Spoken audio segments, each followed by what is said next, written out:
Hello and welcome to the program. I am Shola Shuyeli. An executive bill titled Proceeds of Crime Bill 2019 is currently awaiting President Muhammadu Buhari's assent. The bill provides for the establishment of the Proceeds of Crime Management Agency, which will manage seized funds and assets. Amongst other things, the bill seeks to remove some critical powers of the anti-corruption agencies, especially in the areas of confiscation, seizure, forfeiture, recovery and management of assets or proceeds derived from unlawful activities. My guest on this edition of Law Weekly is a foremost prosecutor for the Economic and Financial Crimes Commission, Mr. Rotimi Jacobs. He has studied the bill and says that even though the tenure of the National Assembly is expiring, the President can still sign it into law. He, however, strongly advises the President not to sign. I began my interview by asking him to shed more light on his strong stance. In law, the President has the power to sign it, but I will appeal to him not to sign it in the interest of the fight against corruption that the administration is standing for and which they actually champion. And I must commend the President and the Vice President on their path in the fight against the struggle against this corruption.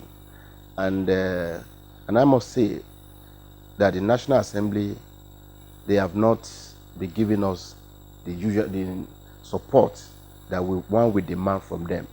In an attempt to improve the law, they always whittle down the law.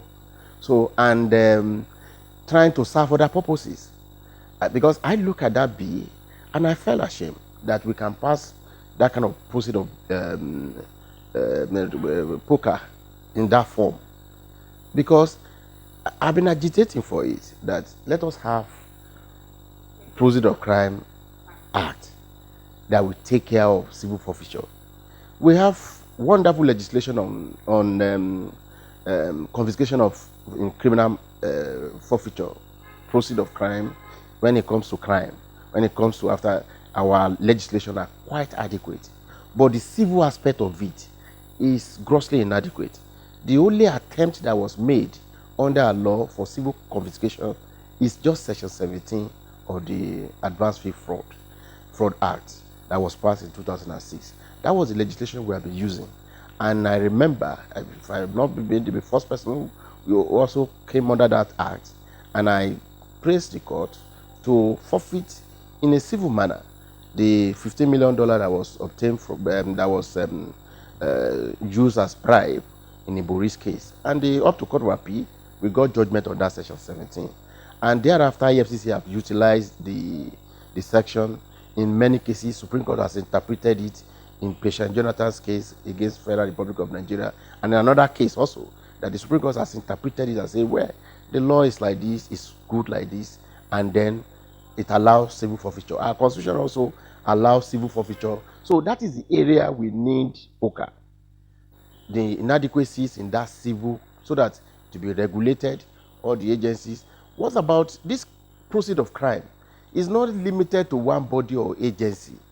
Police, all law enforcement agencies come across proceed of crime every day. There's no way you will find, most of the crimes are committed for financial benefit or for one benefit or the other. Most of our crimes under our penal enactment, they are committed for gain, for economic gain. You now pass a bill at the tail end of your administration. Can't we learn from other countries what they were doing?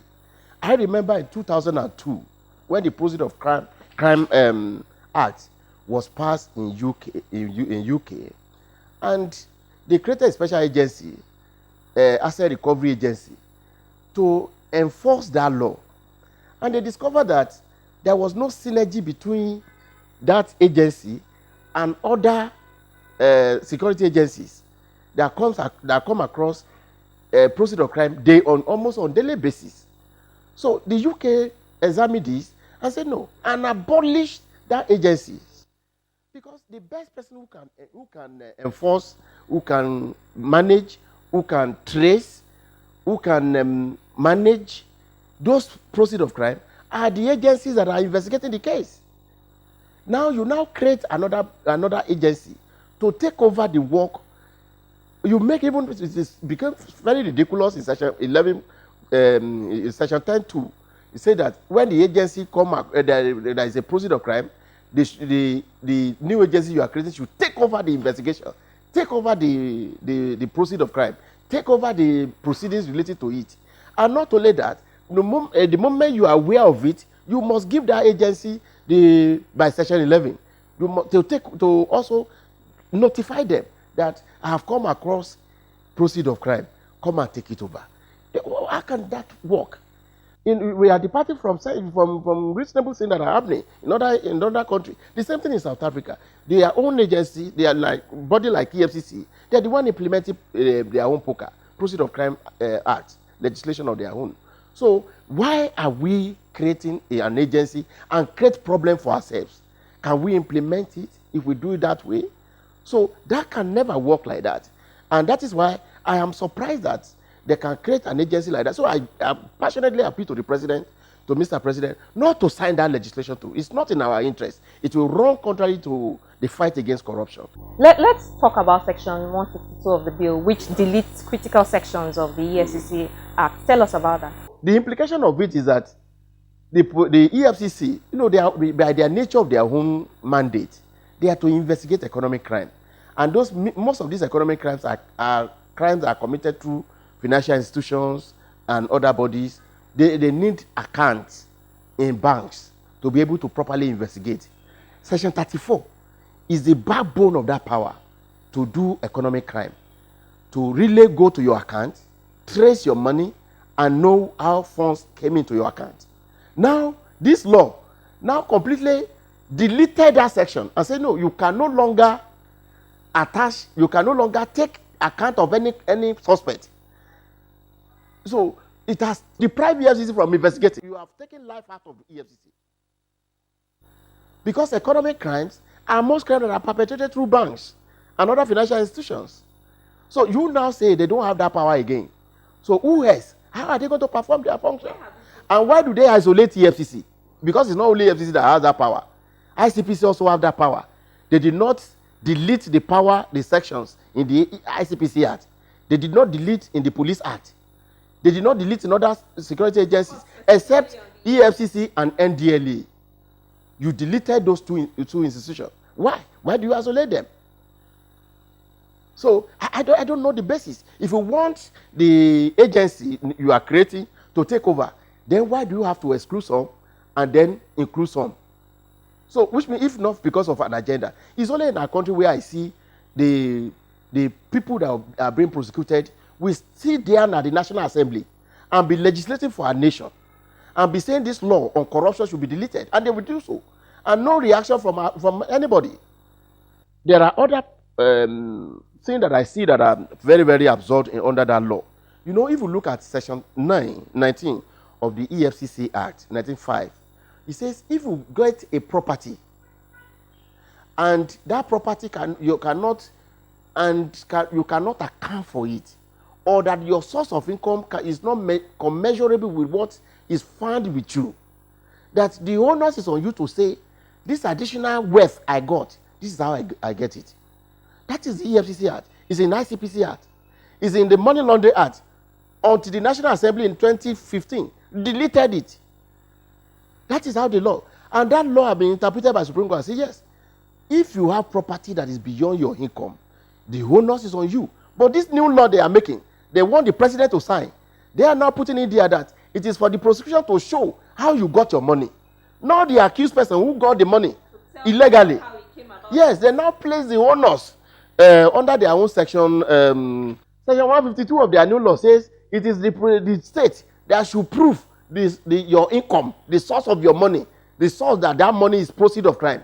Whereas under the existing law, and this is an international instrument, it's not our own local legislation, it's an international instrument that says that if your income is 5,000 naira, and then we now find 1 million in your account, it is for you to justify and say, this is how I made this additional 1 million naira.